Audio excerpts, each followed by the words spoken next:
morning, fellow Moneymalist. Alright, welcome to episode 2 of the Moneymalist. Alright, I hope you guys are doing well. Thank you for supporting the channel. Alright, guys, on these first few episodes, what we're going to focus on is the fundamentals of managing money. Alright, I think this is one of the areas that not a lot of people talk about, but this is one of the most significant areas. What I mean by fundamentals of managing money is that, how the foundations of it, right? The foundation of managing money itself, how you think about money, right?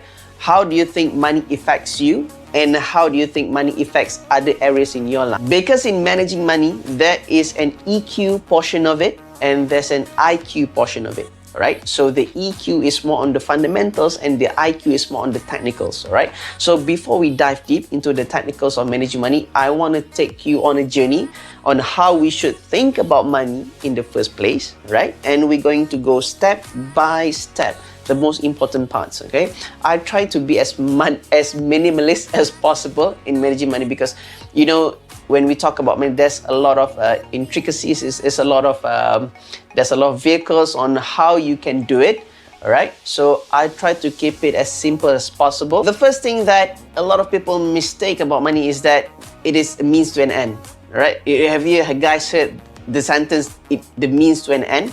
Right? So, let's say if you want to buy a car, so you need to put a down payment. So in this situation, the role of the money is to be the medium to pay for the down payment, the deposit of the car, right? So in this situation, it's very clear the purpose of money, right? But as we go along the way, when you started working, you started having families, you started having kids, you started having like a commitment, all right? We tend to look for money, all right? Not what it used for. Yes, in logical sense, we need the money to do stuff. But along the way, people tend to look for money itself, right? Not for the goals that it meant to be achieved. So that is the first point, all right? So money is just a means to an end, all right? The second thing is that money is just a tool, right? We heard this thing. We heard of this money is a tool thing many times before.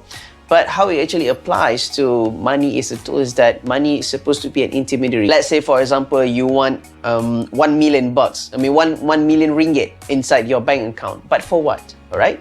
If the tool is not being used, right, it means that it is useless. Money is useless if it doesn't have purpose, all right? Let's say, for example, you buy a tool, okay? You buy something to fix your house, but your house ain't broken in the first place, so you just been wasting your tool, you've been wasting your money. It's just the same like your money, man. If it doesn't have a purpose, all right? If it doesn't have a goal for that specific amount, all right? So you're just been wasting your money. You're wasting your time and effort.